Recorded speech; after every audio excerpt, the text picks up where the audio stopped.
a good representation of what building is in there. I mean, the results were not perfect, but we do come pretty close and strive with the other methods who are using manual processing techniques. Maybe another direction to take the future of this research is implementing some post-processing techniques to do that. And another thing is, I went the completely automated approach. Another way to make data available as it is provided is sometimes, not only does the data necessarily have to be data sets, you could include a priori information. We know the direction of the sunlight. We are going to tell you already these are buildings. You didn't use any of that.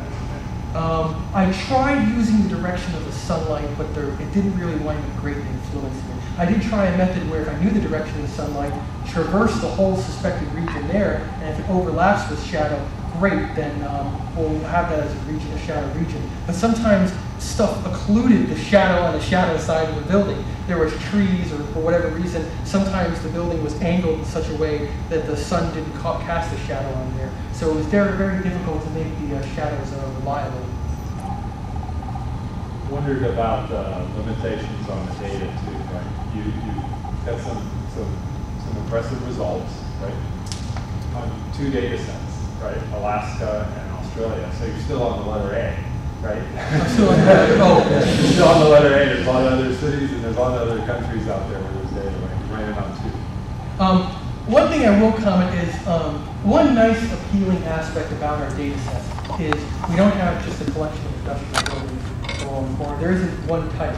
At least we can both give a lot of different residential houses that have a lot of different colored rooftops and different colored structures. The buildings, the residential, the industrial buildings in the Fairfield data set aren't rectilinear. They have a lot of different shapes in there as well.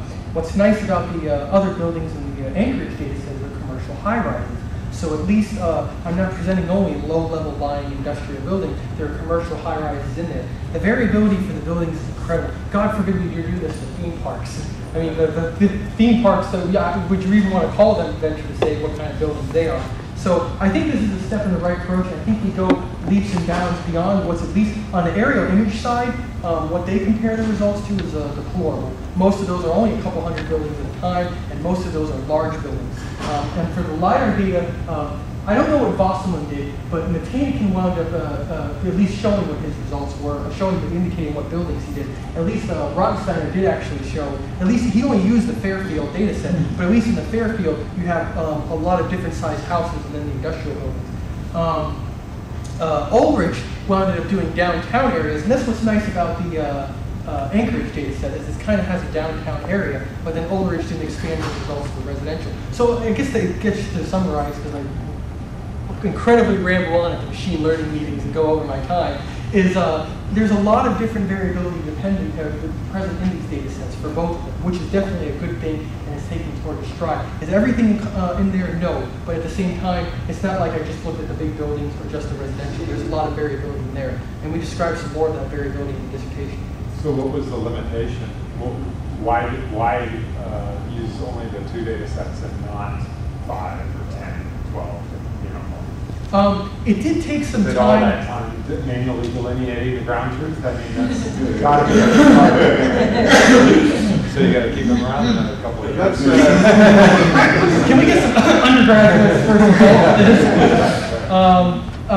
First is it was a lot of work to present the results that are existing here. There was several different approaches, and trying to get them to jive together was truly a challenge. Sure. And then on the flip side of the coin, it wasn't as always like the Anchorage and Fairfield data set. I guess one thing that kind of detracts from the automation there is I had to bring the format of their data to a common plane. And I did have to develop, luckily the Anchorage was already interpolated, so MATLAB would read it in. So I only developed a script in MATLAB to partition it and to extract its longitude and latitude. They had the ArcGIS format where they show the elevations and they give you longitude and latitude, let you calculate the elevations, or longitude and latitude for different elevations. Whereas Rottensteiner's data said there weren't columns, and we had to develop a reader explicitly in C++ to handle it. So the development of the readers takes some time as well. I'm not going to complain anymore about manual abstraction. So development of readers, manual delineation of the ground truth, those are the big.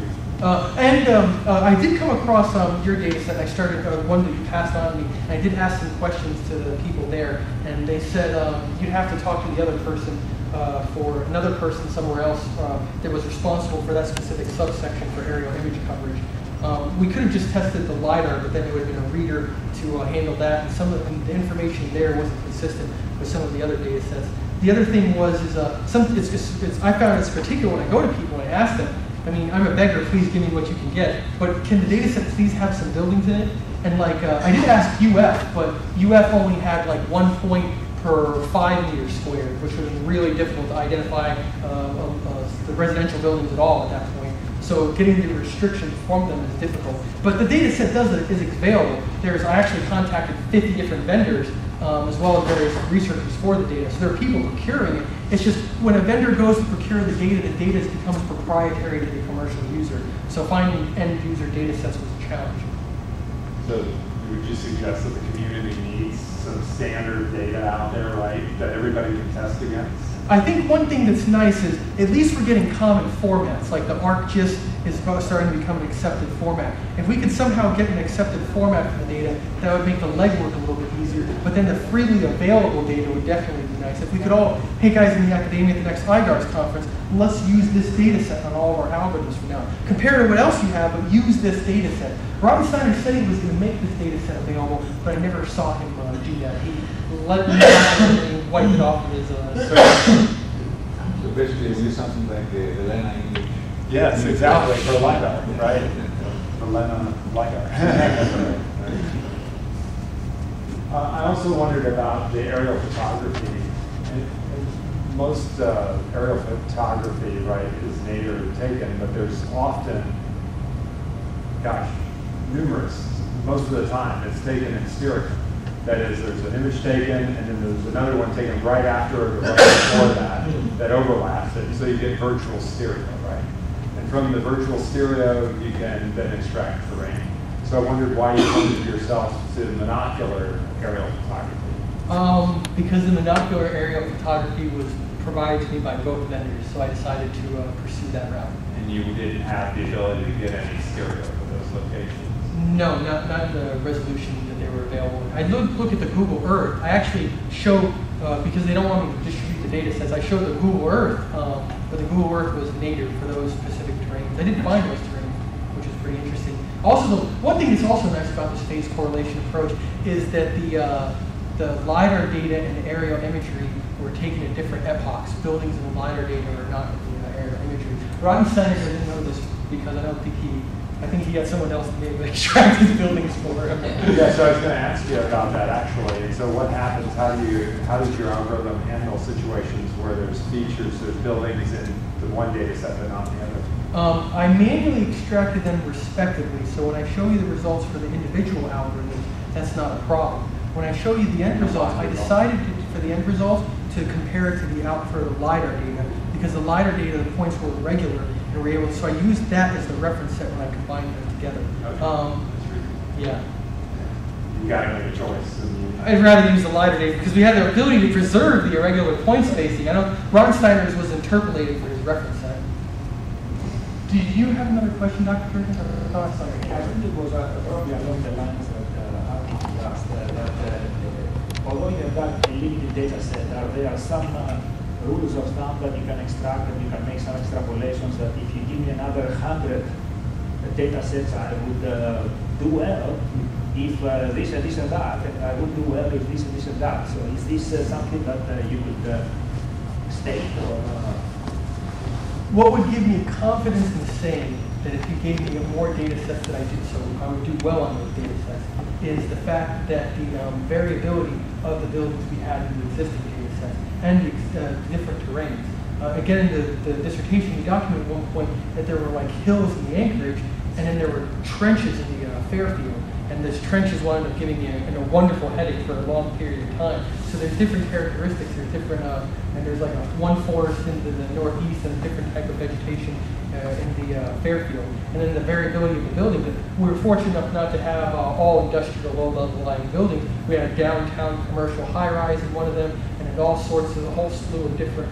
There's apartment complexes in the Anchorage data set. There's only in the Fairfield. There's only houses, but apartment complexes in the Anchorage data set, as well as in some industrial buildings and then the high rise. So given the variability that's encompassed in the two data sets, I would venture to say, or feel somewhat confident that as you present other